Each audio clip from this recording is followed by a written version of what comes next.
Na msikilizaji, hii ni sehemu ya 58, sehemu ambayo ninaamini itakuwa imesubiriwa na wengi sana ambao wamesikiliza sehemu ya 57. Kama ni kweli, basi naomba kuona like yako pamoja na comment. Okay, tulipoishia ni pale ambapo nani huyu tunamuita nani jamani? Tunamuita nani? Gonzalez aliweza kumpiga Asmantes, ambaye Asmantes ni besti wa Hamza.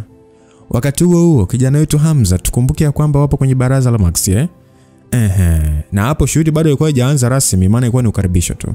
Wakati huo mke wa Hamza ambaye ni Reji katekwa bila Hamza mwenyewe kujua. Kipi ambacho kitaendelea huko ndani? Tusonge mbele msikilizaji, langu jina ni Lucas Lumbas. Naam. Sasa ilikuwa ni ngumu sana kutafasiri hali ambayo ilitanda ghafla ndani ya eneo hilo kutokana na mabadiliko ya Hamza. Yaani ilikuwa ni kama alikuwa ametawaliwa na kivuli ambacho hakikuwa cha kawaida na kusababisha hali ya msisimko ambayo ilikuwa haielezeki. Ingawa macho yake yalikuwa katika hali ya ukawaida, lakini kiuhalisia hayakuwa kawaida kabisa kwa namna ilivyokuwa akimwangalia Gonzalez. Zaidi ya watu 30,000 ambao walikuwa wameshtushwa na ngumi nzito ya Gonzalez kwenda kwa Asmantes walijikuta akinyamaza haraka mara baada ya kukumbwa na msisimko ambao mwamba Hamza alikuwa akisambaza. Karibia watu wote waligeuza macho yao na kumwangalia Hamza, huku wale waliokuwa waoga wakianza kutetemeka. Aisee, kila mmoja alikuwa na wazo moja tu, kwamba kundi la Metotide limefikia mwisho wake. Mabadiliko ya mwamba Hamza yalivutia pia watu waliokuwa kando yake. Magwiji hao 9 waliokuwa katika jukwaa walionekana kuwa katika hali ya kutotaka kuingilia kabisa swala hilo. Wengine walionekana kuwa katika mkao wa hamu ya kuona kipi kitakachokwenda kutokea. Meza za chini karibu na jukwaa lao, viongozi wa baraza la Max na wawakilishi kutoka mataifa mbalimbali walikuwa pia wamekaa wakiangalia kwa shauku kubwa. Msikilizaji, ni kwamba kanuni ya ulimwengu wa giza mara nyingi ni kwamba dhaifu anapaswa kumheshimu mwenye nguvu. Yaani hata kama kuwa na sheria, ili mradi una nguvu za kutosha, sheria inaweza kukusamehe baadhi ya makosa. Hivyo kwa sababu Gonzalez ndio aliyetaka kujihima na Hamza, hakuna ambaye alipanga kuzuia. Lakini sasa mara baada ya Hamza kutoa ule msisimko wake, watu wengi walimwangalia Gonzalez kwa macho huzuni. Gonzalez hajikuta mwili wake ukakama. Alikuwa katika hali ya mshtuko na viashiria vya uoga vile vilimuonekana. Hata hivyo, mara baada ya kukumbuka Hamza hakuwa na nishati zozote za mbingu na ardhi, ujasiri wake uliongezeka kwa mara nyingine. Akasema kwamba hatimaye hasira zimekupanda mimi nishachoka kusubiria mimi. Nilidhani utaendelea kujificha, aliongea Gonzalez huku akichota basamu la kumkejeli Hamza. Hamza alishakutoa pumzi nyingi kama vile amepatwa na uweni, lakini macho yake yaliyokuwa na ukali kama kisu hayakupoa. Unaweza kusema kweli sina vigezo vya kukaa hapa kwa sababu hujawahi kupambana mimi na unijui vizuri, lakini umekosea kuwajeruhi ndugu zangu, aliongea Hamza.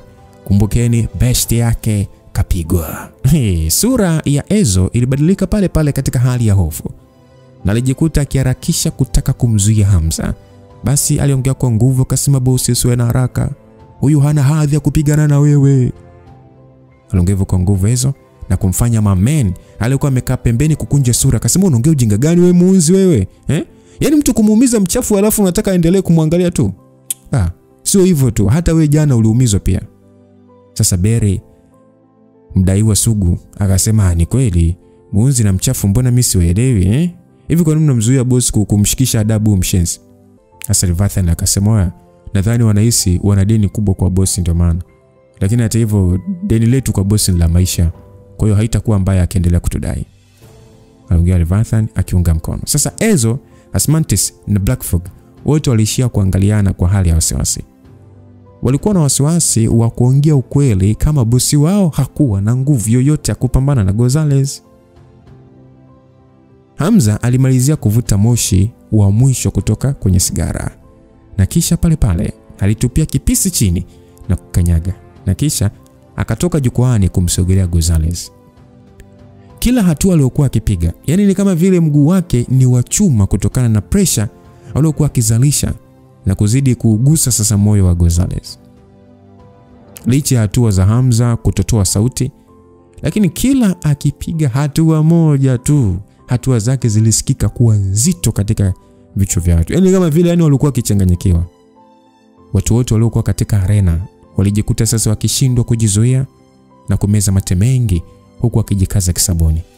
Gonzalez kwa sababu sasa ambazo hazikuwa zikielezeka, hajikuta akianza kupanic huku jasho la baridi likimchorozeka katika paji la uso wake. Alijiuliza, nini kinaendelea?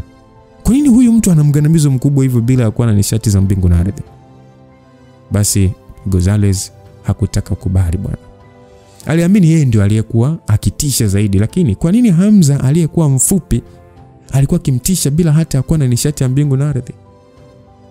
Basi Gonzalez mara baada ya kuona hivyo, mara baada ya kuona mambo si mazuri, hakutaka kuchelewa, pale pale akasema mwili wa chuma. Aliongea kwa nguvu kuita mwili wake wa chuma, na pale pale mwili wake ni kama ulianza kuota magamba ya chuma, na ndani ya sekunde tu ulibadilika. Misuli katika mwili wake ilizidi kukua, umbo la mwili wake liliongezeka katika kimo kingine kabisa. Yani alikuwa ni kama kifusi cha mtu, kama mnyama mkali ambaye hajawahi kuonekana katika uso wa dunia. Gonzalez mikono yake ilitingishika mara baada ya kupiga hatua na ukanyaga ardhi, huku akisababisha eneo hilo kutetemeka. Sasa Gonzalez alijikuta akibweka kuelekea angani. Ukubwa wake wa kimwili ulionekana kumziba Hamza aliyekuwa mdogo. Kwa kuangalia tumbo lake ilikuwa ni kiogopesha sana kwa mtu wa kawaida kusogea karibu. Basi bwana, watu wakaanza kunong'ona pale, jamani, ndio lenyewe hili, it is Kung Fu Giant, chuma kweli. Ila jamani, si kuamua kutumia uwezo wake wote katika hatua ya mwanzo ya pambano inaonyesha ni kiasi gani Gonzalez amedhamiria kupigana na mfalme wa kuzimu. Mwingine akasema, afu mimi nimesikia umbo lake la chuma linaweza kuhimili kombora bwana. Yani hata kama aumia anao uwezo kujiponyesha kwa kunyosha tu elementi za chuma tu. Mwingine akajibu, ila misidhari bwana, unajua ile pambano litaisha vizuri hili. Tusubirieni tu, afu mkumbuke pia Lucifer, uwezo wake ulithibitishwa na vita takatifu kati ya the Old Ones na watu wa jumba takatifu, na amepigana nao kwa zaidi ya miaka 2. Hata kama Gonzalez alitamani kuwa katika nafasi ya ugwiji, mimi naona tu angechagua mtu mwingine kupambana naye. Jamaa mwingine akamwambia, wewe ni umekuwa mjinga. Hivi unadhani ni rahisi kudili na wale wataalamu wengine? Tumchukulie basi tu Phoenix Gero ambaye ndio mdogo, yani ndio ambaye anaonekana pale ni mdogo, lakini anamiliki moto. Hivi unadhani Gonzalez atamfanya nini? Njia rahisi aliyoona ni kumchagua Lucifer basi. Mwingine akasema, ila mwanangu huna haja kuongea sana. Kati ya Adepts ni Gonzalez ambaye ameweza kufikisha uwezo wake katika hatua za juu, huku sasa ikichangizwa na mafanikio yake ya kuvuna nishati za mbingu na ardhi na kufikia daraja la ukamilifu wa mwili. Mimi naamini anatosha kushindana na guji yote pale. Msikilizaji, hadhira ilikuwa katika majibizano ya kina kuhusu pambano linalokwenda kutokea. Wengi waliomfahamu Gonzalez walijua uwezo wake sio wa majisifu tu, alikuwa na uwezo hasa. Wakati huo Gonzalez alikunja ngumi yake huku akiwa sasa ameng'ata meno, yani kana kwamba ni kukunja ngumi huko, yani kulikuwa kukimsababishia maumivu. Nasi asema, Lucifer, kwa nini unaficha uwezo wako wa nishati za mbingu na ardhi kufikia hatua hii? Hamza alitembea mpaka kufikia mita kama 10 hivi mbele ya Gonzalez, na aliachana na dharau zake na kuelekeza macho kwa washikaji zake. Hamza akasema, msaidieni mchafu apumzike, siku nyingine usiwe unakurupuka. Alongeva Hamza. Sasa Ezo akasema, bosi. Ezo alitaka kuongea baada ya kukumbuka kitu, lakini alishia kutoa macho tu asijue namna ya kuendelea. Kumbukeni Ezo anajua kwamba bosi wake ana nguvu. Na hapo Hamza amwambia, bwana, mumuondoe huyu mchafu na siku nyingine hawa anatulia asikurupuke. Kumbukeni amekurupuka ndo amepigwa ngumi hapo. Sasa Asmantis alishia kutingisha kichwa chake pekee, kama vile alikuwa akimuomba Hamza asije kufanya jambo la kijinga. Black Fog na yeye alikuwa na wasiwasi mno. Unajua kaka binti na kijinga alikuwa anajua kaka yangu hapa anaenda kupigika, hana nguvu. Alitamani paka kulia Black Fog. huku akimwangalia Hamza kwa macho kubembeleza, ni kama kaka usiende kaka. Walijua fika kama Hamza atapigika siku hiyo. Maana aise mioyo yao yani, na kwanza akipigika mioyo yao itavunjika vipande vipande. Na ndoto zao pia zingesambaratika pamoja na imani waliokuwa nayo kwa muda mrefu kuvurugika. Hata hivyo, mwamba Hamza licha ya kuona namna walivyokuwa na wasiwasi, alishia kutoa tabasamu hafifu, na kisha alimgeukia Gonzalez pale pale, akamwambia kudili na mtu kama wewe sihitaji nishati za mbingu na ardhi kabisa. Aliongea Hamza, lakini maneno yake yaliamsha zogo kutokana na kutokuamini kama Hamza anaweza kupambana na Gonzalez bila kutumia nishati. Sasa baada hiyo kauli, minongono huko pembeni iliendelea. Jamaa mmoja akasema, ila ni kweli bwana, hataki kutumia nishati za mbingu na ardhi hata kidogo au anatania. Mwingine akajibu, labda anapanga kutumia nguvu za mwili wake pekee kupambana na jitu la chuma. Jamaa mwingine akamwambia, mimi sidhani. Unajua jamaa anajigamba tu. Hakuna mtu ambaye anaweza kufanya hivyo. Hata maguji wenzake hawezi kuwa na ujasiri wa namna hiyo. Jamaa mmoja akamwambia, wewe, hivi tangu lini Lucifer akamdharau adui yake? Akiongea kitu maana yake amekwisha, yani ameshampima adui.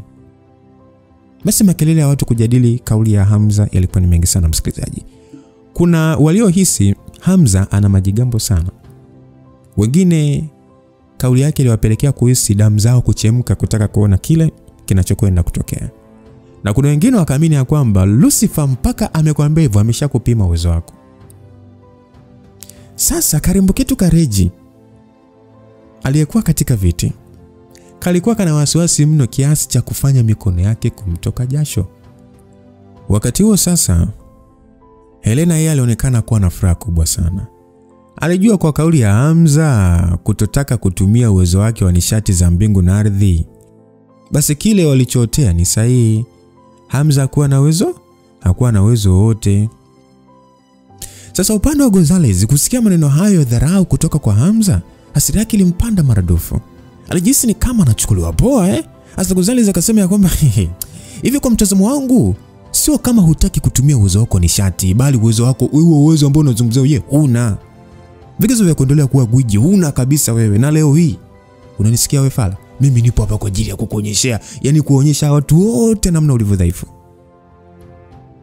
Maguji 9 walikuwa wakisikiliza maneno hayo walishangaa, Lucifer anaitwa fala. Ukiachana na Matthias Huge wa Binam na Nyakasura, wote walimwangalia Hamza kwa shauku, akijiuliza ni jambo gani Hamza alipanga kufanya. Kumbuka Nyakasura anamjua Hamza ni nani haswa, na Matthias Huge kumbuka walikuwa wamekaa chumba kimoja na Hamza, wanajua sana, na huu ndo mwamba wa Binam kudadadeki. Sasa kuhusu Hamza kuwa ama kutokuwa na nishati za mbingu na ardhi, hilo halikuumiza sana vichwa. Kwa level zao walikuwa wakielewa katika mapigano sio tu nishati za mbingu na ardhi zinazoweza eti kumfanya mtu kuwa na nguvu, no. Hamza upande wake hakuonekana kuathirika kabisa na maneno ya Gonzalez, na alikuwa amesimama tu katika eneo moja. Hamza akasema, sikia, nitakupa nafasi ya kushambulia, yani wewe ndio wa kwanza kushambulia. Gonzalez akasema, hivi bado unajifanya mjuaje? Gonzalez alijihisi hasira kwamba yani yeye ndo anaruhusiwa kuwa wa kwanza kushambulia. Alijihisi hasira sana, huku sasa akijiambia, hivi huyu bwana huyu kwa nini anamdharau hivi? Ni muda sasa wa kumshikisha adabu na kupanda daraja na kuwa gwiji wa dunia. Kufikiria vile, pale pale sasa nishati za mbingu na ardhi katika mwili wake zilianza kujikusanya kufikia katika hatua ya juu kabisa. Mara baada ya kusambaza wimbi la nishati zile, wawakilishi ambao hawakuwa na mafunzo kabisa ya nishati za mbingu na ardhi walijikuta, yani ni kama walijikuta kihisi mioyo yao ni kama inataka kuwatoka hivi. Baadhi ya maguji pia walimwangalia Gonzalez kwa namna ya kumkubali. Sasa Phantom Oleg akasema ya kwamba naona Gonzalez sio mchezo. Holy Knight Island ambaye muda wote naye alikuwa kimya akajibu ya kwamba kwa mtazamo wangu uwezo wake wa kinishati bado ni dhaifu sana. Sasa Michael akajibu ya kwamba Auland, kwa kujilinganisha na wewe hivi nadhani ni watu wangapi watakuwa na uwezo wa kinishati dhaifu? Gonzalez anaonekana kuwa dhaifu kwa sababu ya umri wake pekee. Kama ingekuwa kijana angekuwa zaidi ya pale. Huge akauliza kwamba hivi kuna mtu kaniambia kuwa jana Gonzalez alimana kwa muda mfupi na Miss Nyakasura. Vipi, unaonaje kuhusu uwezo wake? Aliuliza Huge akimwangalia Nyakasura. Sasa Nyakasura akasema, unajiita msomi lakini vile vile ni bosi wa binamu. Ina maana hujui uwezo halisi wa Gonzalez au unanijaribu tu? Aliongea Nyakasura akiamini kupitia teknolojia ya jicho la umbea ya mtu wa binadamu lazima una taarifa zote juu ya uwezo wa Hamza na Gonzalez, na swali lake limekaa kinafiki tu. Yaani anafahamu kabisa kwa uwezo wake Huge. Yaani akikuangalia tu anajua uwezo wako. Sasa Sylvia akajibu ya kwamba jamani, unajua tukiachana na uwezo wake wa nishati, tuzungumzeni kwanza jamani uwezo aliozaliwa nao, kama ni dhaifu au ni mkubwa. Swali hili nadhani mtu ambaye anaweza kutujibu ni rais wake, Mr. Air. Mr. Air, unazungumzia vipi kuhusu uwezo wa Gonzalez? Mr. Air ambaye kilichokuwa kionekana ni koti pekee hilo shikiza hewani, sauti yake ilisikika. Yaani haonekani mtu, unaona tu nguo zenyewe, yaani ni kama nguo zinatembea. Ndio Mr. Air. Sasa Mr. Air akajibu ya kwamba I don't judge others. Alijibu akimaanisha kwamba yeye sio hakimu wengine.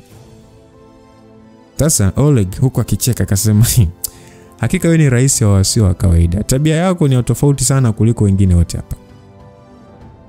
Basi kundi hilo la magwiji hakuna ambaye alikuwa na wasiwasi. Yaani waliongea ni kwa kucheka, unajua ni? Walikuwa ni hawana wasiwasi tofauti na wengine. Lakini kwa wakati mmoja walichokuwa akitaka kuona ni uwezo aliokuwa na Gonzalez. Ni kama vile hawakuwa na wasiwasi wa Hamza kushinda, ila walitaka kujua kama Gonzalez anazo nguvu za kuweza kuhimana vyema na Hamza au ni mdebwedo tu. Huenda kuna nguvu zingine ambazo anazo na hazionekani, kama vile kwa Hamza kuna baadhi ya wengine wameshindwa kumpima uwezo wake. Sasa muda huo Gonzalez alikuwa amekamilika katika kukusanya kila nguvu iliyokuwa katika mwili wake, na uwezo wake wa kimapigano ulikuwa katika kilele. Sasa alishia kukunja ngumi, na kisha pale pale alipiga hatua moja kwenda mbele huku akikusanya upepo. Aisha alikuwa ni kama robot ambalo lilimsogelea Hamza kwa kasi kutaka kumpiga. Spidi yake na msukumo wa mwili ilikuwa ni kama vile ni mti unaodondoka kutokana na mmomonyoko wa udongo. Kiufupi ni kwamba licha Gonzalez kuwa na mwili mkubwa, ila hakuwa slow kabisa. Kila hatua aliyokuwa akipiga ilileta mtetemeko. Basi Gonzalez kwa nguvu sana akasema, ngumi ya chuma kizito. Huku ngumi yake sasa ikiwa ni kama jiwe Fatuma wakati alipokuwa akimlenga Hamza. Sasa chini ya stage Asmantos na Ezo walijikuta wakishindwa kujizuia na kupiga makelele wakisema bosi, wakiomba Hamza kufanikiwa kuzuia ngumi ile. Hata hivyo, mwanzo mwisho Hamza muonekano wake ulikuwa katika hali ya utulivu kabisa. Na mara baada ya kuona shambulizi lile, alishia kuinua mkono wake. Muda ule sasa ilikuwa ni kwanza ilikuwa ni ngumu sana kwa watu kuona nini kimetokea. Na hiyo ni kwa sababu speed ya Gonzalez ilikuwa ni kubwa sana. Sasa karibia watu wote walijikuta wakibana pumzi, huku wengine wakifumba macho, wakiamini Hamza anakwenda kugeuzwa nyama. Lakini sasa ndani ya sekunde kile kilichotokea kiliwafanya watu kuwa katika hali ya butwa. Katika hali ya kushangaza, mwamba Hamza alikuwa amenyanyua mkono wake wa kushoto na kuizuia ile ngumi ya Gonzalez na kiganja cha mkono, kama vile ni goalkeeper anayejaribu kubetua mpira, sio kudaka kubetua. Muda ule ngumi ile ya Gonzalez ilipogusana na kiganja cha Hamza, sakafu iliyokuwa chini ya miguu ya Hamza ilititia na kusababisha sasa mtikisiko mkubwa sana. Na haikuchukua muda, stage ilianza kuyumba kudondoka kwenda chini. Hamza alikuwa amesimama vile vile, licha ya kwamba miguu yake ilikuwa imedidimia ndani, hakuonyesha ishara za kusogea kabisa. Mawe mazito yaliyokuwa yameshikilia nguzo za jukwaa lile yalikosa muhimili na kuachia. Na muda ule sasa chuma kilifyatuka kumsogelea Hamza kutaka kumtoboa. Lakini Hamza alikuwa ni mwepesi, kwani kabla hakijamdhuru aliweza kukidaka na mkono wa kulia. Oya, mwanzo mwisho Hamza hakuonyesha ishara yoyote ya kutumia nishati za mbingu na ardhi, lakini amefanikiwa kuzuia shambulizi zito la Gonzalez. Sasa mara baada ya vumbi kutulia, Gonzalez hajikuta akimwangalia Hamza kwa macho ya mchanganyiko. alianza kuhisi ubaridi wa aina yake ukisambaa mgongoni. Akajiuliza, what? Hii inawezekana vipi? Gonzalez macho alimtoka, akishindwa kuamini kila anachoona. Alihisi ukatili wa uhalisia na hisia za kushindwa zilimvaa pale pale na kumfanya fuvu la kichwa chake kuanza kumwasha. Baadhi ya malegend waliokuwa katika jukwaa walishia kusinyaza macho wakiangalia tukio hilo kwa kutokuamini, like seriously, huku wengine wakiwa katika hali ya kutafakari. Sasa upande wa Azo, Asmantis na Blackfog wote walikuwa katika hali ya bumbuazi, huku akiwa wameachama kwa kushindwa kuamini. Yani walikuwa walikuwa wameshaamini ya kwamba balaa inakwenda kutokea katika stage ile kwa Hamza kushindwa. Lakini uhalisia uliwafanya kuwa katika hali ya kutamani kulia kwa furaha kubwa sana. Mamen, Barry, Leviathan na wengine ambao walikuwa wakijua Hamza hakuwa na tatizo walijikuta wakishangaa pia, maana hawakuamini kama Hamza atakuwa na uwezo zaidi ya vile walivyokuwa wakimkadiria. Walijikuta wakishikwa na msisimko wa hali ya juu na kupiga makelele ya furaha. Hata Asmantis ambaye alikuwa ameumizwa alijikuta nguvu zikimrejea na kuanza kupiga makelele ya kuita jina la Hamza. Mashabiki wote wa Hamza walisimama na kuanza kushangilia kwa kumuita majina tofauti tofauti. Hapo Hamza hajapiga, kazuia, lakini vibe shangwe likainuka. Wengine walitaja kwa nguvu jina la Divineth, wengine Lucifer, wengine Prince of Hell. Washikaji zake Hamza, damu ziliwachemka, huku akipata msisimko wa furaha kwa namna Hamza alivyowaheshimisha. Yale makisio watu waliokuwa nayo yalipotea mara moja, na hasa vile ambavyo kwa nahisi ya kwamba Hamza atashindwa. Na sasa ni kama walitegemea kuona mapigano ambayo yamebalance. Huku minongono, watu wakiendelea kusema, oh my god, ule sio binadamu bwana, kawezaje kuzuia ile shambulizi? Mwingine akamwambia, hivi nadhani kwa nini anaitwa gwiji? Maana yake uwezo wake sio kitu cha sio kitu cha kitoto mwanangu, sio kitu cha kuotea mwanangu. Mwingine akasema, ila mimi najisi vigoti kunilegea. Unajua ni hatari. Mama mwingine akamwambia, gwiji ni gwiji siku zote mwanangu. Gonzalez alichokosea ni uzoefu, na ninavyoona hapa Lucifer alikuwa akimpoteza kwa sababu salijua ni mdogo sana kwake, la sivyo mbona angemaliza muda mrefu tu. Msikilizaji, mabishano yaliwafikia watu wa Metatide na alikuwa ni kama visu vilivyochoma mioyo yao. Helena na kundi lake walikuwa na sura mbaya sana, huku akishindwa kuzuia hisia za kuangaliwa na macho ya dharau kutoka kwa watu. Kumbukeni, Reji kutekwa kwake ni plani B, kwamba ikitokea labda Hamza kaficha nguvu zake, alafu Gonzalez akajichanganya kuingia choo cha kike kwa Hamza, basi plani B itakotumika ni Regina. Sasa mwamba Hamza akijua kitumbua chake hiero. Sasa Regina mara baada ya kuona jambo lile, nafsi yake litetemeka kwa sekunde. Hakuamini mwanaume aliyekuwa juu ya stage ambaye watu wanamshangilia kwa mayowe mengi ni mume wake, mua wake, muhogo wake. Kulikuwa na hisia zisizoelezeka katika moyo wake. Baadhi zilikuwa za furaha, baadhi zilikuwa za kujivunia, mume wangu sio tena, na zingine zilikuwa ni za kuridhika. Lakini hata hivyo hisia nyingine zilikuwa ni za kupoteza, wasiwasi na kujutia. Muda ule alijihisi kitu cha baridi kikigusa kiuno chake na kumfanya Regina kugeuka, na aliweza kumuona Helena ambaye ameshatoa kisu chake na alikuwa amemwekea kiunoni. Helena akasema kwamba, Miss Regina, acha kujiona ni mwenye bahati, umesikia? Usijione ni mwenye bahati. Regina kwa kujikaza akasema, huwezi shinda. Helena akasema, hata kama, ila wewe si upo, mwanamke aliyekuchagua na kukuoa. Regina akasema, na yeye yupo, mwanaume niliyemchagua. Aliongea Regina akimwangalia Helena kwa macho makali.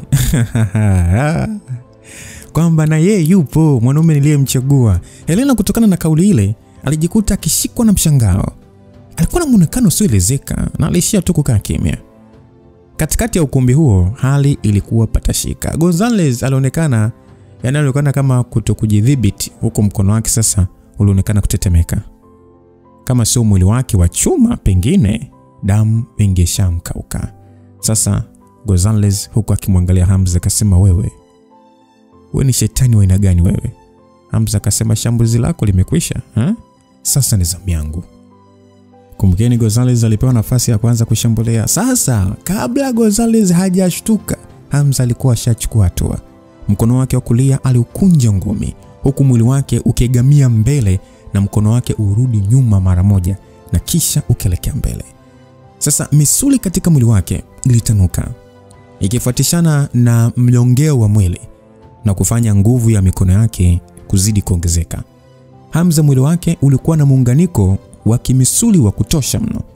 Ilikuwa ni kama alikuwa akielekeza misuli yake namna ya kujipanga ili kutoa nguvu ya kutosha katika ngumi yake. Sasa juu ya jukwaa, Auland, Sebastian, Michael walijikuta wakiwa katika mshtuko mkubwa sana. Kupitia macho yao waliweza kuona namna misuli ya mwili wa Hamza ilivyokuwa ikimuitikia. Ilikuwa ni tofauti na kwa watu wa kawaida ambao waliona shambulizi la Hamza ni la kawaida sana. Kabla Gonzalez kushtuka, ngumi ya Hamza ilitua katika eneo la tumbo lake na ile inagusana na mwili tu. Gonzalez hakujisikia vizuri hata kidogo. Lakini sasa mara baada ya nguvu zote za mwili za Hamza kukusanyika katika ile ngumi, Gonzalez alihisi ni kama vile ni volkano inakaribia kulipuka na kujikuta akishangaa mno. Aisee, ni sauti kubwa ya kishindo. Mwili wa Gonzalez uliokuwa mkubwa ulipanda hewani kwa namna ya kufyatuka kama mpira. Yaani ilikuwa ikishangaza kwa sababu mwili wa Hamza ulikuwa ni zaidi ya mara 3 ya mwili wa Gonzalez. Lakini kupitia ngumi yake tu alifanikishwa kumfyatua Gonzalez.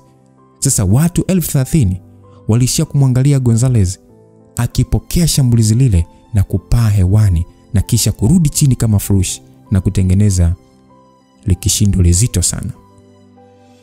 Basi watu wakaanza, "Umeona sasa, ngumi moja tu, jitu lipo hoi, ngumi moja tu." Mwingine akacheka sema, hii inathibitisha kabisa utofauti uliopo ni sawa na mbingu na ardhi. Hatari sana ese." Basi Ezo na wenzake kuona jambo lile walijikuta wakiruka kwa kushangilia. Mameni akasema, "Bosi mtu hatari sana. Hii nguvu alionyesha ni zaidi ya kipindi kile." Aliongea Mameni huku akicheka kwa furaha. Sasa Ezo, Asmantis na Roda walikuwa katika hali ya butwaa. Asmantis akasema, "Bosi, ina maana bosi akupoteza uwezo wake." Aliongea Asmantis kwa kiwewe. Kaambiwa, "Mchafu, usiniambie ulikuwa hujui lolote bwana. Ni kweli bosi hana nishati za mbingu na ardhi na anatumia mbinu tofauti ya nishati." Ese alishangaa akasema, "Nini?" Kaambiwa kuna mbinu nyingine ya kumfanya binadamu kuwa na nguvu isiyo ya kawaida tofauti na nishati ya mbingu na ardhi. Basi Blackfog akasema, "Bro, ina maana ulikuwa ukinidanganya?" Blackfog alikuwa na hasira na furaha kwa wakati mmoja. Ezo na Asmantis walikosa usemi na walishia kuangalia majeraha yao pekee na kuishia kutingisha vichwa vyao kwa masikitiko, wakiona kweli bosi wao alijua kucheza na akili zao. Muda huo Gonzalez ambaye alikuwa amedondoka chini alikuwa ametoboa kwa mara nyingine eneo la stage, huku eneo la tumbo lake kukiwa kumebonyea. Gonzalez alijikuta akitetemeka kuanzia kichwani mpaka miguuni, yani kama vile ana kifafa. Wakati huo sasa akijitahidi kujinyanyua, hakuweza kujizuia na alishia kutema damu nyingi chini. Uwezo wake wa kichuma haukumzuia kutokuumia kwa viungo vya ndani. Alichojua ni kugeuza ngozi yake pekee kuwa chuma na sio viungo vya ndani. Sasa muda huo Hamza alikuwa ameshasogelea mahali ambapo Gonzalez amedondokea na kumwangalia. Hamza akasema, "Ngumi niliyokupiga ni kwa ajili ya kulipa kisasi kwa ajili ya Asmantis. Inayofuata ni kwa ajili ya hizo." Gonzalez alimwangalia Hamza alivyokuwa akimsogelea na pale pale alijua ni kwa namna gani tatizo limekuwa kubwa. Akiwa na damu mdomoni, alishia kusaga meno kwa nguvu na kisha akasema, "Wewe ulifanya makusudi kuniigizia sio?" Hamza akasema, "Iwe nimekuigizia au vyovyote sio swala langu hilo. Kama usingenisumbua hili lisingetokea." Basi Gonzalez akasema, "Lucifer, kabla hujafanya chochote kwa nini usiangalie kushoto kwako eneo la F kwenye siti?" Aliongea Gonzalez akiona muonekano wa uovu kwenye macho yake, kwamba kabla hajafanya chochote angalie eneo F kwenye siti. Hamza alijikuta kikunje ndita na kusimama kwanza, huku akigeuka na kuangalia upande ambao Gonzalez alikuwa akiongelea, na ile kugeuka tu sura ya kwanza kuiona ilikuwa ni ya Regina aliyekuwa amevalishwa mavazi ya jeshi la Metatide. wawili hao waliishia kukutanisha macho kwa umbali. Hamza alishtuka. Wakati huo sasa Reji alijikuta akijawa na wasiwasi na kuishia kukunja ngumi yake tu. Hamza muda ule ni kama makelele ya watu kumshangilia yalimpotea ghafla. Na sio makelele tu, yani ni kama watu wote walitoweka na alibakia yeye tu aliyekuwa kwenye stage na kipenzi chake Regina aliyekuwa katika siti za juu. Kulikuwa kuna hisia nzito sana zilizopita katika kichwa cha Hamza. Hakudhania uhalisia wake ungeweza kufahamika kwa Regina kwa namna hiyo, tena katika baraza la Max kudadadeki. Kumbukeni kwamba ameficha vitu vingi sana Regina. Alijikuta akishikwa na hisia nyingi mchanganyiko ambazo alitamani kuziweka wazi. Lakini katika muda huo alijihisi kuwa katika hasira zaidi ya kumdhibiti Gonzalez. Hamza aligeuza macho yake na kumwangalia Gonzalez katika muonekano wa ukauzu zaidi. Macho yake yalikuwa ni kama ya mnyama mkali ambaye anajiandaa kumrarua mtu. Hamza akasema, wewe umethubutu vipi kumteka mke wangu? Aliongea Hamza kwa sauti nzito. Sasa muda ule ndo sasa anajua taarifa ambayo Huge alitaka kumwambia ilikuwa ikihusiana na jambo hilo. Alijikuta akimtukana ndani kwa ndani huku akigeuza uso wake na kumwangalia kwa macho mabaya. Basi Gonzalez akasema, unaongea ujinga gani? Mimi ninachokuonyesha ni kwamba watu wangu pia wananisaidia. Nitapigana na wewe kwa uwezo wangu wote kujiheshimisha na kuheshimisha watu wangu. Gonzalez asingekubali kama yeye ndo aliyeruhusu Regina kutekwa. Vinginevyo hata kama akishinda asingepata ujasiri wa kukalia kiti cha ugwiji. Lakini watu waliokuwa ndani ya eneo hilo walikuwa wakiangalia kila tukio kwa uelewa wa hali ya juu sana. Na baada ya kumwona Hamza muonekano wake ukibadilika, walihisi kabisa kuna kitu kipo sawa. Kuhusu magwiji, licha eneo hilo kuwa na makelele mengi, lakini walikuwa na uwezo wa kumsikia Hamza na Gonzalez kwa urahisi kabisa. Yaani wana uwezo wa kuchambua sauti zote kutokuzisikia na ukasikia sauti ya mtu mmoja. Yaani kama umeenda Kariakoo ama soko kubwa na wewe mpenzi wako uko naye kama mita 50 na unataka kumsikia yeye tu, sauti zingine unazistopisha, unamsikia yeye tu. Hao ndo magwiji. Sasa Oleg akasema kwamba Gonzalez kamteka mke wa Lucifer bwana. Huge, unajua kuhusu hili swala na umekaa kimya? Huge akasema, hatutoi taarifa bila kupata kitu. Hiyo ndio sheria yetu. Huge alisema hivyo akiwa na tabasamu, na kumbukeni alimuomba Hamza pete, akamwambia kuna siri nataka nikupatie. Lakini kauli mbiu yao ni kwamba wanakupa umbea na wewe utoe kitu. Basi Sylvia alionekana kushangaa akasema, oh, hivi kumbe Lucifer kaoa? Nyakasura aligeuza macho yake na kuangalia upande wa mashabiki, na kweli alifanikiwa kumwona Regina. Akasema, ni kweli ni mke wake. Ili furushi la chuma nilishenzi kweli kweli. Sasa Mika akasema, mpaka hapa kama Gonzalez akishindwa hatuweza kuvumilia aibu. Sebastian akasema, kama ni hivyo mimi sitokuja kumchokoza Lucifer. Oleg akasema, wewe pepo mzee, si madhabahu yenu ya giza ina ushirikiano na watu wa kuzimu. Sasa kwa nini usisaidie kumuokoa mke wa Lucifer? Sebastian akasema, ingawa ni kweli sisi ni marafiki, lakini sio hivyo. Alafu mchezo ni kati ya watu wawili. Tukiingilia haitakuwa vizuri. Alafu mkumbuke hata kama mbinu ya kuteka ni ya kishenzi, lakini ni sehemu ya mbinu za kivita, Maguji pia wana udhaifu, la sivyo kungekuwepo na magwiji wengi ambao wapo hai. Aliongea Sebastian na kisha akaendelea. Akasema kwamba jamani, unajua mimi nimehudhuria mabaraza mengi ya Max tokea kuanzishwa kwake, na nimeshuhudia marafiki zangu wengi wakipoteza maisha hapa. Ni matumaini yangu nitaendelea kuwaona katika mikutano ijayo. Aliongea Sebastian.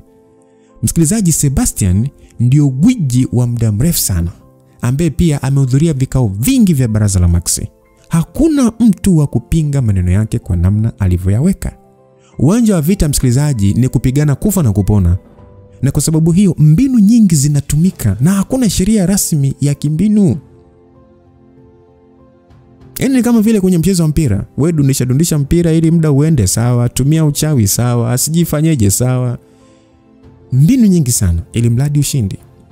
Iwe ni kuteka au mbinu nyingine, jambo la kwanza ni kushinda, afu mengine haya yanavumilika. Hivyo ilikuwa ni juu ya Hamza kuweza kulimaliza swala hilo bila ya msaada wote. Baada ya kauli ya Seba, magwiji wengine wote walikaa kimya. wakiwa hawana nia kabisa ya kutoa msaada. Na walimwangalia Hamza kwa shauku ya kutaka kujua ni jambo gani ataenda kufanya kumdhibiti Gonzalez na pia kumuokoa mke wake. Ataenda kufanya nini? Sasa chini ya stage, Ezo na wengine waliweza kusikia maneno ya Hamza na walijikuta wakipandwa na hasira mno. Sasa Ezo akasema, damn it, Metro Side ni kundi la wanaharamu, wanathubutu vipi kumteka shemeji yetu? Asmantis akasema, aisee, nilikosea, nilipaswa kumwekea ulinzi shemeji tokea mwanzo. Leviathan akasema, unajua bosi wetu aliwachukulia wanawake kama chombo cha starehe tu, ila sasa hivi tuna shemeji, hakuna mwenye uzoefu kati yetu. Umesikia? Kwa hiyo tulikosea kimesabu. Akajibiwa, kwa hiyo sasa tunafanyaje wanangu Usiniambie bosi atakubali kushindwa ili pambano kwa sababu hii. Mameni akasema, jamani, hebu acha kuongea ujinga basi. Nafikiria namna ya kumwokoa shemu wetu kwanza. Sasa Beri akasema, sasa jamani, mimi naweza kufanya nini sasa? Kama sio kunionea tu. Beri alijikuta klalamika. Sasa akamba, master, unaonaje nikienda mimi kumsaidia? Asmantis akasema, haiwezekani. Anayemlinda pale ni Helena. Kwa uwezo wake kabla hujamfikia tayari atakuwa ashamuua. Kwa hiyo hatupaswi kurupuka katika hili. Vinginevyo hatufanikisha lolote. Sasa Black Fog alitamani kule akasema, kwa hiyo tutafanyaje sasa? Bro, sidhani kama. Alishindwa hata kuendelea kuongea, akiogopa Hamza anaweza kupatwa na tatizo kwa sababu hiyo. Sasa muda huo kwenye stage, Gonzalez aliweza kumuona Hamza akisita kumshambulia tena na alihisi uhakika wa kujipanga upya. Hivyo pale pale alisimama kwa kuchechemea na kutema damu. Akasema, Lucifer, kwa sababu kwa nia ya dhati kabisa unataka kuona uwezo wangu wote, basi sina haja ya kuwa mpole tena. Ninakwenda kukuonyesha leo hii kwa nini naitwa Goliath. Mara baada ya kuongea hivyo, Gonzalez pale pale alichanua mikono yake juu huku akivuta pumzi nyingi na kupumua. Mara baada ya pumzi chache alibweka na sauti kubwa sana. Sauti yake ilikuwa ni kubwa kiasi kwamba iliziumiza ngoma za masikio za watu waliokuwa ndani ya eneo hilo na kutengeneza mwangwi. Muda ule kupitia sauti yake tu eneo hilo lilianza kutingishika, yani kama vile tetemeko la ardhi linatokea. Stage ile ilianza kuporomoka na kufanya mpaka magwiji kusimama wakishangazwa na kile kinachoonekana mbele yao. Basi watu walianza kujiuliza kwa ghafla sana, jamani, nini kinaendelea? Kwa nini stage imeharibika ghafla? Sasa mmoja hapo akasema kwamba ni Gonzalez anamengenya chuma na kufanya elementi za madini mengine kushindwa kuhimili uzito, ndio maana stage imedondoka. Sasa upande wa Gonzalez, msikilizaji, ni kama alikuwa akipandwa na wadudu ambao wanajigandisha katika mwili wake kwa spidi ya hali ya juu. Eneo la tumbo lake palikuwa ni pamebonyea. Palianza kuvamiwa na madini ya chuma kwa kasi kubwa sana na kuanza kupona. Kumkenisi alikuwa amedondoka. Ndani ya sekunde chache tu aliweza kurudi katika hali yake ya kawaida kabisa. Haikuwa kupona tu, bali gamba la chuma liliongezeka upana wake. Liliongezeka tabaka baada ya tabaka na kufanya mwili wake sasa kuwa mkubwa na wenye nguvu zaidi. Mara baada ya kumengenya sasa karibia madini yote ya chuma yaliyotengeneza stage, kilichobakia ni baadhi ya madini mengine dhaifu tu na kufanya sasa jukwaa na skrini kudondoka chini. Gonzalez hakumengenya madini katika jukwaa la magwiji kwa kuhofia kuwakasirisha, maana wanaweza kumvuruga hapo. Kwanza hata hivyo chuma alichoweza kusharabu kilitosha kabisa kufanya mwili wake kuwa mgumu mno na mkubwa. Mwanzo mwisho Hamza alikuwa akiangalia tukio hilo bila hata kufanya chochote. Alikuwa amesimama mbali na Gonzalez. Hakuwa kimwangalia na macho yaliyojaa kuuzu. Licha ya Gonzalez kuendelea kunyonya chuma, yani chuma chochote msikilizaji ambacho kipo ukumbini kinanyonywa madini yake. Kwa hiyo licha ya Gonzalez kuendelea kunyonya chuma, Hamza hakuwa na nia ya kumzuia kabisa. Magwiji pia walijikuta wakishangaa baada ya kuona jitu likiwa limesimama chini. Sasa Oleg akasema, huyo Gonzalez anaonekana kuwa na vimbinu vyake aise. Hilo gamba lake sio mchezo. Mikeli akasema, kama ataweza kuhimili uzito wa mwili wake na kuwa na speed ile, basi nitakubali uwezo wake sio wa kawaida. Hyuji akasema, uwezo huo anao, vinginevyo asingeendelea kunyonya chuma na kuwa mkubwa zaidi. Yakasura akasema, kwa hiyo kwa vile ndio nini? kama ni mimi ningemuunguza tu na kumgeuza kifusi cha urojo. Aliongea Nyakasura kwa kejeli. Silvia akacheka akasema, kipenzi, wewe pekee ndio unaweza kumuunguza, wengine wote hatuwezi. Sebastian akasema, sijui Lucifer anapanga kufanya nini, ila anaonekana kutokuwa na wasiwasi. Basi muda huo kimya kilitawala. Hata wale waliokuwa wakimshangilia Hamza walikaa kimya wakiangalia kwa shauku kile kinachokwenda kutokea. Yaani kila mtu alikuwa na hofu kutokana na mabadiliko aliyokuwa nayo Gonzalez. Basi watu waliendelea kujadili na wasimamizi wa baraza la Maxi walijikuta wakiwa katika hali ya wasiwasi, maana hawakutegemea hali ingefikia hatua hiyo. Angalau walipata aweni mara baada ya Gonzalez kuacha kunyonya chuma zaidi. Basi Gonzalez alicheka akasema, Lucifer, sasa nipo katika nishati zangu zote za mwili. Huu ndio muda wa pambano la uhakika sasa. Awamu hii na kuruhusu uanze kushambulia. Gonzalez alicheka sana. Alicheka kama kichaa huku akipiga hatua moja mbele na kufanya sasa venue yote kutikisika. Barry, mdaiwa sugu, akasema, huyu jamaa sio wa kawaida. Kwa ukubwa wa miguu yake na mikono, nani anaweza kuhimili uzito wa ngumi yake moja tu? Akajibiwa, bosi ana nishati za mbingu na ardhi, ila Gonzalez ana ulinzi mkubwa wa mwili wake, kwa hiyo sio rahisi kudili naye. Mameni akasema ya kwamba, bosi, usimdhalau huyo. Aliongea Mameni kwa sauti ya juu. Sasa watu wote wa upande wa Hamza hisia zao zilikuwa juu mno. Mgandamizo wa Gonzalez ulikuwa umefikia habari nyingine. Wanajeshi wa kundi la Metotide walirudiwa na hali ya furaha na kuanza kumshangilia bosi wao. Sasa Gonzalez akasema kwamba, Lucifer, bado tunashangaa, hutaki kushambulia? Usipoanza nitakukanyaga na kugeuza chapati. Hamza alishia kutoa pumzi nyingi tu, huku akigeuza sura yake na kumwangalia Regina. Akasema, nadhani utakuwa hujui ni mtu gani unamjaribu. Yaani maskini, bora hata Regi asingekuwa hapo. Yaani akubali kupigika. Kitumbua chake kinamwangalia tu, ataenda kukinyoa na nini? Chineke. Sasa baada ya Hamza kuongea hivyo, Gonzalez alishia kuchezesha mboni za macho yake tu, huku akihisi kuna kitu hakipo sawa.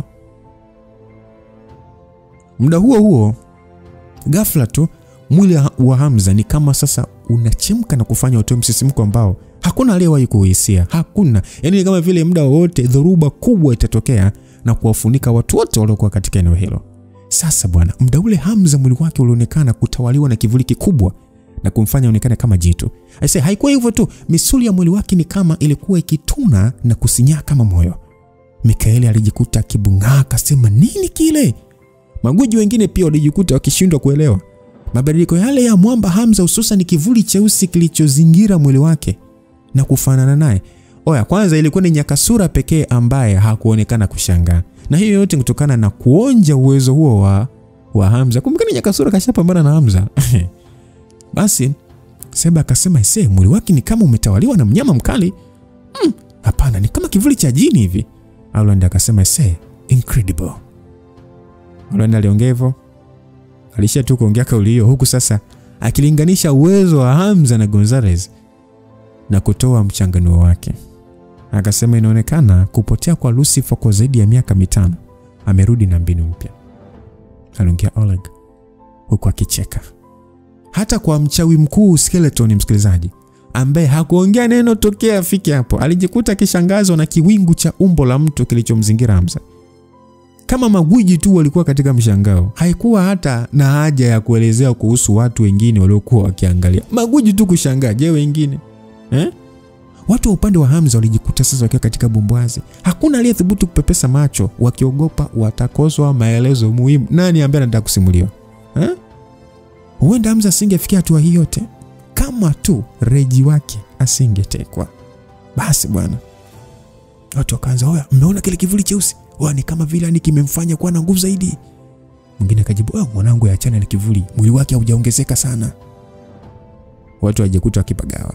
Upande wa Hamza pale alitoa kilio kama vile amepandwa na wazimu. Na ni kauli moja tu iliyosikika. Akatamka, mgawanyiko. Hamza aliacha kusita. Mbinu mgawanyiko mwanzoni, msikilizaji, ilikuwa ikimletea shida na kumfanya jione ni kama yupo katika ile ndoto. Lakini mara baada ya kuibobea wakati akipambana na Nyakasura, hakuogopa tena kuitumia. Ikumbukwe msikilizaji, mbinu hii ni ile ile ambayo haikukamilika aliyoipata kutoka kwa nani? Kwa Yones. Na alivyoanza kujifunza, aliona sura ya mwanamke aliyekuwa akimwota ndotoni, mwanamke mchawi. Gonzalez aliweza kuhisi miguu yake ni kama inamtetemeka. Alihisi kama anacheza mapiano. Licha ya kuona mwili chuma, lakini msisimko ambao alikuwa akiusikia ulitawala kila pande ya mwili wake, na kuanza kuhisi kuwa mdhaifu na kushindwa kutawala gamba la chuma nje ya mwili wake. Alipanga kumwacha Hamza afanye shambulizi kwanza, lakini muda huo hakujali tena kwa hofu ya kuona jambo ambalo halikutabiriwa lingemtokea. Gonzalez pale alijikuta akipiga makelele mengi na kumsogelea Hamza, huku akiinua mkono wake mzito wa chuma akielekeza ngumi kumlenga Hamza. Engo aliyotumia ililenga kutumia muunganiko wa mwili wake wote ili iwe na nguvu ya kusambaratisha. Watu waliokuwa wakiangalia mara baada ya kuona shambulizi lile la ngumi waliona ilikuwa na uzito mara nyingi zaidi kuliko ile ya mwanzo. Yaani mpaka hatua hiyo ilikuwa ni ngumu sana kwa watu kutabiri nani anakwenda kushinda katika ile pambano. Lakini sasa ile kila mtu akiwa amekakamaa mwili, ukijua Hamza anakwenda kujeruhiwa vibaya sana. Hamza alikuwa ni kama radi, kwani pale alikanyaga chini kwa nguvu, huku akiwa amekunja ngumi yake na kumsogelea Gonzalez na kwenda kugunganisha nayo mkono kwa mkono, ngumi kwa ngumi, na kufanya watu washindwe kuona kinachoendelea kutokana na Hamza kuzibiwa na mwili wa Gonzalez, lakini vile vile vumbi la hatua za Gonzalez. Basi bwana, watu upande wa Hamza walijikuta wakiita kwa sauti basi, huku sasa wakiwa wameshikisha vidole vya mikono yao kwa nguvu kutokana na wasiwasi. Ilikuwa ni muda mchache sana wa shambulizi hilo, lakini kutokana na wasiwasi ni kama ilikuwa ni mwaka. Ila sasa ile wakiwa na wasiwasi na kupiga makelele, ghafla tu Gonzalez aliyekuwa akionekana kutawala alitoa kelele mkubwa. Mkono wa Gonzalez ulionekana kusinyana kwa mdogo, huku matabaka ya ngozi ya chuma yakiachia kama magamba ya mti. Bwana we, Hamza alionekana kusukumiza ngumi yake katika mkono wa Gonzalez akiwa hajarudishwa nyuma hata kwa inchi moja. Na alikuwa akisambaza nguvu ya uharibifu na kufanya kile kivuli cha ajabu kilichomzingira kuzingira mkono wake. Gonzalez alionekana kukosa muhimili na kufanya mwili wake kunesanesa, ukionekana sasa unataka kudondoka, huku sasa upande wa Hamza alionekana kutokupoa. Kishindo kizito kilisikika, na hiyo ni mara baada ya Gonzalez kupoteza balance na kudondoka chini kama furushi la chuma. Jumba lile lilifanya watu kutoa ukelele wa juu mno, wakionekana kupagawa na kutokuamini. Yaani watu hawakuamini ya kwamba Hamza angeweza kumpiga Gonzalez na ngumi moja tu na kumdondosha chini. Hata wale ambao hawakushangilia mwanzo walijikuta wakishindwa kuficha hisia zao na kuanza kupiga makelele. Watu wakasema, ngumi nyingine moja tu hadi chini. Mwingine akasema, nguvu aliyokuwa nayo sio ya kawaida. Mwingine akasema, inatisha, unajua inatisha sana Lucifer anatisha mno. Yaani nashindwa kuamini kafanikisha vipi kuhimili uzito wa Gonzalez ambao ni zaidi ya tani kadhaa. Msikilizaji, watu walikuwa katika butwa sana. Hata wale wa kundi la Metotide walijihisi mioyo yao inawadondoka. Kiongozi ambaye walikuwa kimsujudia kutokana na uwezo wake na kuamini ni mwenye nguvu nyingi, ndio huyo ambaye amedondoshwa na ngumi moja tu. Ilikuwa ni ngumu kumeza kwao. Muda huo sasa wanachama hao wa Metotide walikuwa katika hali ambazo hazieleweki. Wengine walifikia hatua ya kuweka mikono yao kwenye kichwa. Sasa binti Helena macho alimtoka, kisu alichokishikilia kilianza kumtetemeka. Haikujulikana ni kwa sababu ya woga ama hasira. Reji alikuwa katika msisimko wa hali ya juu sana, lakini hakuonyesha. Alitamani na yeye kuamka na kumshangilia Hamza kwa nguvu, lakini ajitahidi kujizuia kutokana na kuwa mateka. Reji alijibalance vibaya sana. Hajawahi kujivunia kuwa mke wa Hamza tokea wafunge ndoa. Ndio maana msikilizaji, every day nakwambia, sio kila kitu ujiachie wazi kwa mpenzi wako. Vitu vingine ficha. Kuwa na silaha zako ambazo mpenzi wako atakujua kwa 60% tu. 40 endelea kumshangaza. Na the more unavyomshangaza ndivyo anazidi kukupenda zaidi. Sio umejiachia kila kitu. Mimi nina hivi, mimi nina hiki, mimi kutoa vitu kwa wakati sahihi. Sawa Kwa hiyo Reggie baada ya hicho kumkena alikuwa ajui hata uwezo wa Hamza. So baada ya kujua hicho, mbona alijivunia kuwa mke wa mwamba Hamza? Lakini siku hiyo namna Hamza alivyosimama huku akishangiliwa na jitu zito kama Gonzalez likiwa chini, alimwona ni shujaa mkubwa. Gonzalez alishia kuangalia mkono wake ambao umeharibika sana katika hali ya kutokuamini. Hakuweza hata kufikiria jambo kama hilo lingemtokea tena kupitia kwa ngumi ya kibinadamu ya mkono wa Hamza. Alishia kujiuliza ni nguvu ya namna gani ambayo Hamza anamiliki. Haikuwa kwake tu, hata kwa magwiji waliosimama mbali walijikuta wakiguswa na jambo hilo. Sasa Huji akasema kwamba nguvu alizokuwa nazo zinashangaza mno. Msikilizaji, ukweli ni kwamba bwana huyo alikuwa akijua Hamza alikuwa na uwezo wa juu sana wa mbinu hiyo inayofahamika kwa jina la mgawanyiko. Kama angemchukulia Hamza mtu dhaifu kama alivyofanya Gonzalez, basi angempokonya pete muda mrefu sana. Sasa Silvia akasema, huyo mtoto anazidi kunishangaza. Anaongea Silvia huku akivuta pumzi nyingi na kuzitoa. Seba akasema kwamba hii sio mbinu ambayo alijifunza kutoka kwa Mr. Black kwa miaka yote. Mr. Black licha uwezo wake, ilikuwa ni gumu sana kushambulia na ngumi yenye nguvu namna hiyo, hata kama aunganisha na nishati zake zote za mbingu na ardhi. Anaongea hivyo Seba. Msikilizaji, ikumbukwe kwamba Hamza master wake ni Mr. Black. Yaani kiufupi ni kwamba Hamza aliachana na mafunzo ya nishati za mbingu na ardhi ambayo alijifunza kutoka kwa Mr. Black mara baada ya kumuua. Yaani mwanafunzi alimuua master wake. Sasa bwana Oleg akasema kwamba hata mimi naona inaonekana Lucifer ameamua kuachana na mafunzo ya nishati aliyojifunza kutoka kwa master wake baada ya kumuua. Hakika ni kijana mwenye akili nyingi sana. Anaongea Oleg. Sasa Mikaeli, Auland wenyewe walishia kutingisha vichwa vyao. Ukweli ni kwamba tokea mwanzo mpaka mwisho hawakuwa na wasiwasi kabisa juu ya uwezo wa Hamza. Mara baada ya kumdondosha adui yake chini, Hamza hakuchukulia kama fursa ya kumshambulia tena, na badala yake alishia kumwangalia tu kauzu. Ijapokuwa mkono mmoja wa Gonzalez uliharibika, lakini bado aliweza kusimama vyema huku sasa akivuta pumzi nyingi.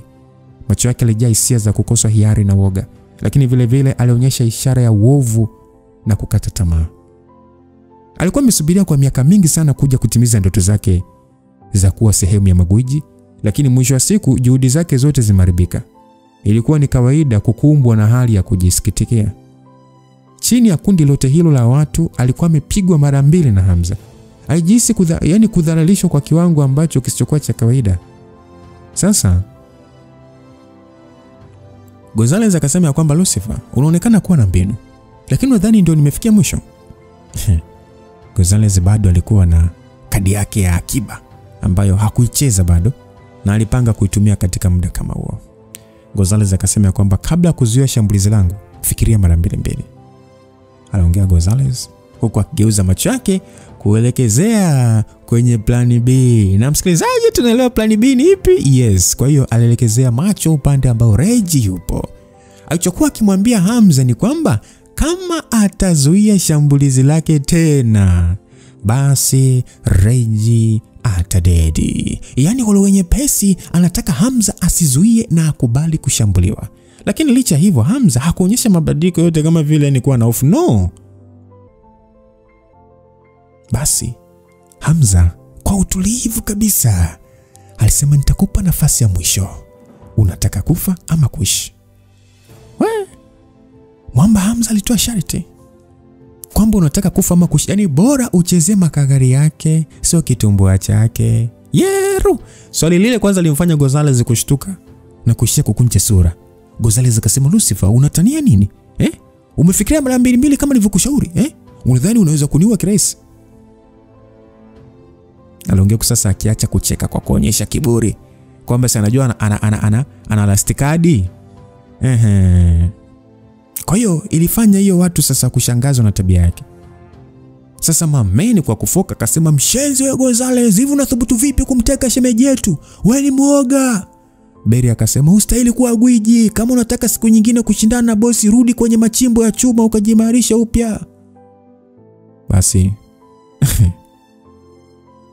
Wakaambiwa kaeni kimya, najua mnaboeka kwa kujua bosi wenu anakwenda kupoteza pambano. Endeleeni tu kuongea ujinga, ila mimi Gonzalez sio mshenzi kama mnavyofikiria. Asmantis akasema hata kama uwe mshenzi vipi, unapaswa kujiwekea mipaka. Gonzalez nilikuheshimu sana zamani, lakini mimi sikutegemea utaenda mbali na kumteka shemeji yetu kwa ajili tu ya kutaka kujipandishia hadhi. Umedhalilisha hadhi ya kundi lako la Metrotide. Aliongea Asmantis kwamba mbinu yake aliyotumia ni ya kishenzi zaidi. Unatumia vipi udhaifu kushinda mtu? Hasa mara baada ya watu wachache kusikia maneno ya watu wa Hamza, minong'ono ya chini chini ilianza kusikika. Na ni kama sasa wanaanza kupata ufahamu kitu ambacho Gonzalez amefanyaje? Amefanya kwamba amemteka mke wa Lucifer ili yeye aweze kushinda pambano.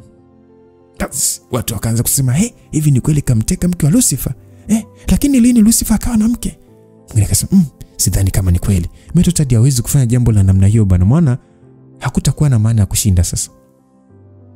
Msikilizaji, watu walianza kuongea, wengi wakijizuia kuamini kama kweli Gonzalez na watu wake wameamua kutumia mbinu ya ajabu ya utekaji. Watu wa Metrotide kusikia maneno mengi ya namna hiyo walianza kukosa utulivu. Ingawa ulimwengu wa giza haukuzingatia sana sheria, lakini hadhi na heshima ni sifa kubwa zaidi. Sasa Gonzalez akasema kwamba jamani, msisikilize ujinga wanaoongea, msisikilize. Wasiwasi wao ni kuogopa bosi wao na kwenda kushindwa pambano. Anaongea Gonzalez akijaribu kutuliza minong'ono kwa kujitetea. Sasa Mameni akasema, siku zote umekuwa ukisema tu mimi ni mtu mweusi mfanyabiashara ambaye nifuata upepo, niliyekosa maadili. Lakini katika kundi letu, Muhunzi ni mtu wa heshima kubwa sana na vile vile mchafu pia, anaheshimika kwa uongozi wake.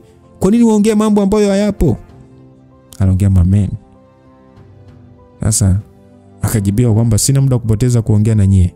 Lucifer, tumia uwezo wako wote uliokuwa nao na mimi Gonzalez nitakuonyesha nini maana ya nguvu ya kweli niliyokuwa nayo.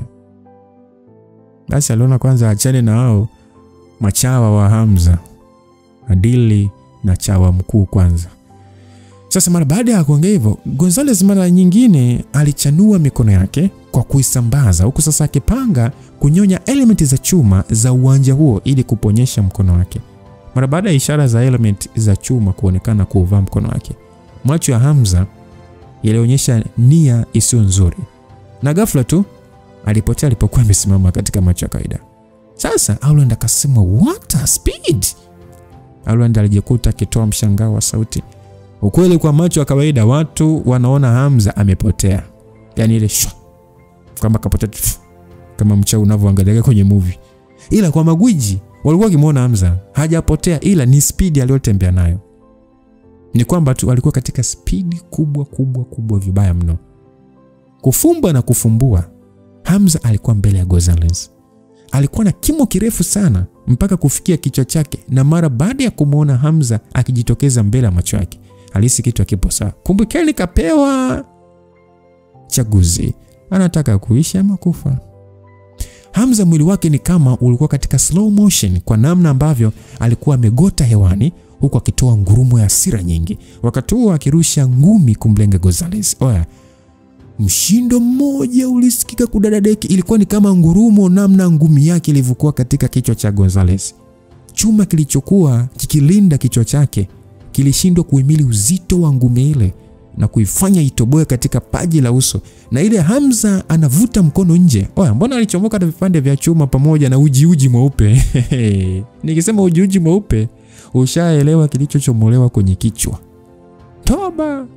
Kichwa kikubwa cha Gonzalez kilitengeneza shimo, huku wakati huo Hamza akitua chini ardhini na jitu chuma mdogo likaanza kuporomoka kwenda chini. Ghafla tu eneo lote la uwanja lilitulia tuli,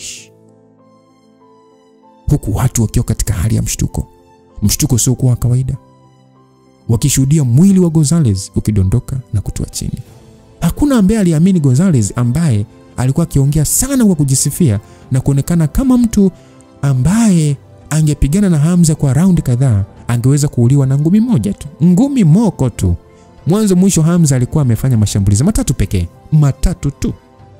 Na kisha shambulizi alilofanya lilikuwa na madhara makubwa, lakini la mwisho ndio lilimaliza kabisa kazi kwa kumuua pale. Ghafla tu watu wengi walijihisi mili yao kutetemeka, huku vigoti vya miguu vikikosa nguvu. Hisia zilizokuwa nazo zilikuwa ni za hofu sana. Basi ilikuwa ni sauti moja tu kutoka kwa wanachama wa Inferno ikisema Divineth. Ilikuwa ni kama ni kitufe kilichofungulia makelele mengi ya kushangilia. Ezo, Asmantis na wengine walijikuta wakiwa katika hali ya msisimko kiasi kwamba walitamani kupiga magoti na kuanza kusujudu. Ilikuwa ni kama vile muda umerudi nyuma na kuwa siku ile ya kiumbe aliyebatizwa jina la ghadhabu takatifu, akiwa amesimama katika uwanja wa vita, huku chini kukiwa na miili ya watu waliosambaa wa vita, akiwa amemaliza kazi kwa kujipatia ushindi. Leviathan uchizi ulimvaa. Akaanza, bosi. Leviathan uchizi ulimvaa kudadeki. Alishindwa mpaka kuelezea hisia zake. Mapigo ya moyo wa Blackfog, dada mtu, yalizidi kwenda mbio. Mkono mmoja aliweka kifuani mwake kama, utafikiri kana kwamba kama vile alikuwa kizuia moyo wake usije ukachoropoka kwa kudunda po. Macho yake ilijaa matamanio na penzi zito. Lakini hata hivyo, licha watu wengi kumshangilia kama wameshikwa na ukichaa, haikumfanya Hamza kujisikia furaha hata kidogo wala kujivunia. Macho yake muda wote alikuwa upande wa watu wa Metotide, na pale aliongea kwa nguvu akasema, "Nyamazeni wote." Kauli yake ilikuwa ni kama batani ya umeme imebonyeza, kwani mara baada ya sauti yake tu kusikika, watu walinyamaza na kumwangalia wakitaka kujua anakwenda kuongea nini. Hamza akasema kwamba, "Watu wa wimbi la chuma, naomba mnisikilize. Kapteni wenu amekufa." Wanajeshi wa Metotide City zilikuwa za moto huku sasa, wakati mmoja wakihisi ubaridi usio wa kawaida ukisambaa katika kila kiungo cha miili yao. Kifo cha Gonzalez kilikuwa cha haraka sana. Alikuwa ndio mwasisi mkuu wa kundi hilo la kimasenari, na kutokana na kifo chake kila mtu alikuwa katika hali ya kupaniki, kushindwa kujua nini hatima yao maskini. Ni kama uti wa mgongo umeshindwa kufanya kazi ghafla, na sasa wapo katika hali ya kuparalyze na kufanya wawe katika hali ya kutokujiweza. Mshtuko ambao Hamza aliwasababishia ulikuwa ni mkubwa mno. Picha walioweza kushuhudia ilikuwa na athari kubwa mno kisaikolojia, ambayo ilienda kushtua kila neva ya moyo na kulipua homoni za uoga katika hifadhi zake na kufanya zisambae katika damu na kusafirishwa mwili mzima. Basi Hamza kwa sauti akasema, "Ninawapa machaguo mawili. Moja, mwachieni mke wangu akiwa hai na kisha poteeni na nitasahau kilichotokea. Alafu pili, mnaweza kumuua mke wangu, lakini nyie na kizazi chenu chote, kuanzia wake zenu, wanaume wenu, watoto wenu mpaka ndugu zenu wa mbali, nitawaua wote." Oya. Kwa maneno hayo, mtu ameenda pale nyumbani kamwacha shangazi, kamwacha demu wake, kamwacha nani? Hayakuwa maneno tu msikilizaji, sauti yake pia ilisafirisha maneno hayo na msisimko ambao ulisambaa katika moyo wa kila mmoja wa kundi hilo la Metotide. Ilikuwa ni sawa na kusema uhai wa Regina ulitaka kubadilishwa na maisha ya familia zote za watu wa Metotide. Mumpotezee mtu mmoja, kitumbua chake tu mkile, ataenda kuvuruga hoteli zote, kuharibu vitumbua, donut, chapati nini. Sasa mtaamua wenyewe. Mkiacha hicho kitumbua kimoja kwa kunusuru mahoteli yote ambayo anapika bites, ama hakuna ambaye angekubali kuona familia yake inakufa kwa ajili ya uhai wa mtu mmoja. Never ever. Istoshe, kama ni kapteni wao amesha dedi, sasa kuna haja gani ya kwenda mbali kumchokoza mfalme wa kuzimu kwa ajili ya tamaa za Gonzalez?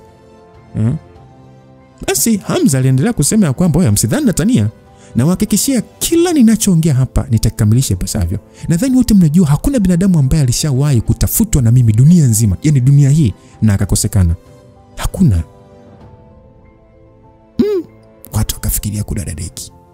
Kumbe hata nikienda kujificha chini ya chapo ili lijinga litaniona. Hamza popote utakapoenda kujificha, as long as upo duniani, anaukamata vizuri tu, anakunasa vizuri mno. Sasa mara baada ya kuongea hivyo, watu wake wote wa Inferno, wanajeshi wa Bahams na maninja Buffadil, wote walipiga saluti kuunga mkono amri yake, kuonyesha kwamba wapo tayari kwa maelekezo kutoka kwa bosi wao. Sasa Gray akasema kwamba, "Helena, unadhani ni kipi kinapaswa kufanyika?"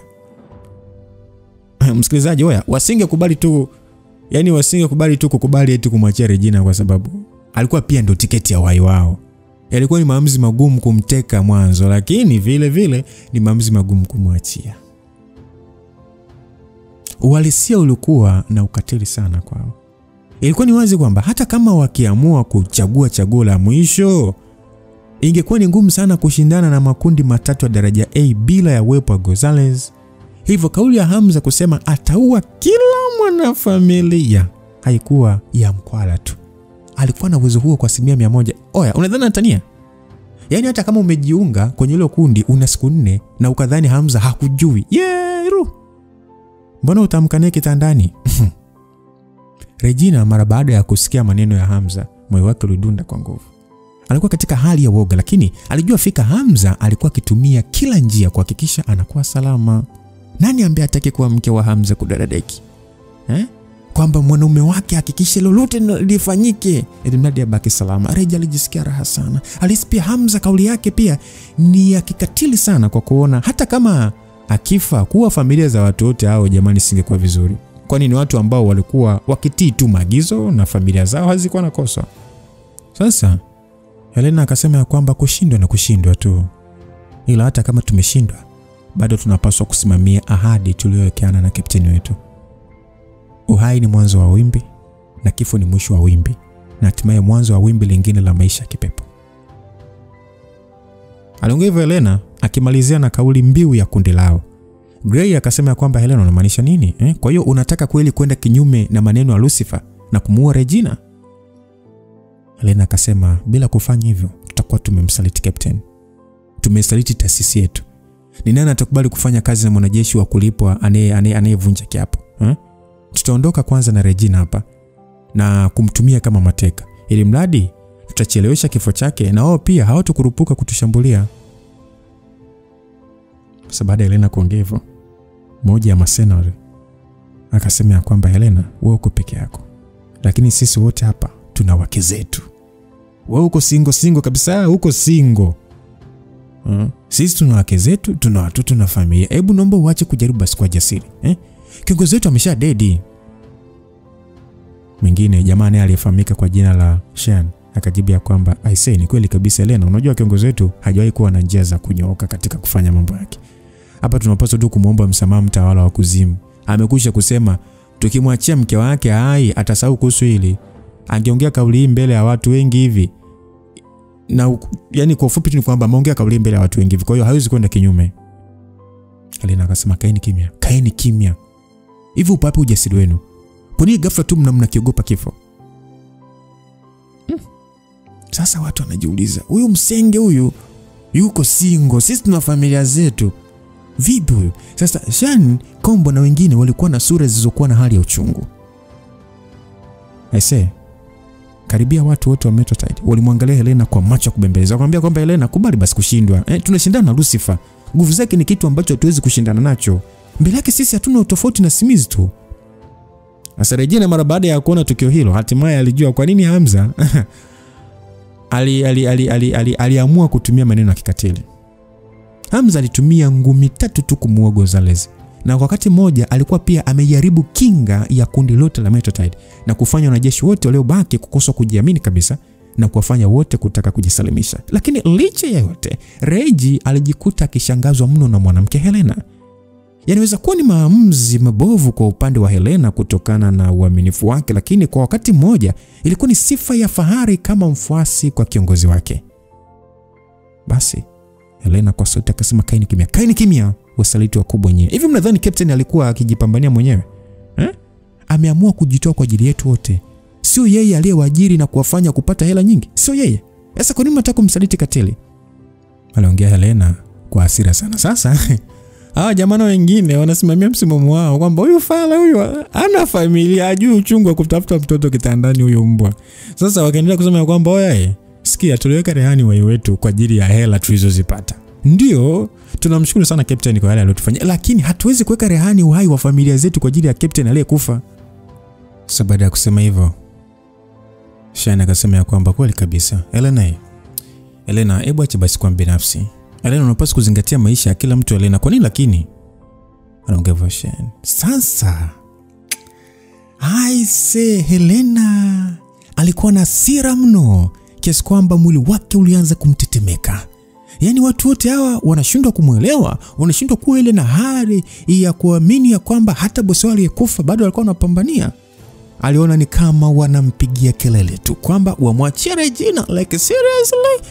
Pale pale alizungusha mkono wake katika shingo ya Regina na kusimama, na kisha alitumia kisu kukandamiza katika shingo ya Regina. Kudaradeki. Ukisikia makagari ya mfalme Lucifer yamebinywa, basi ndo hapa.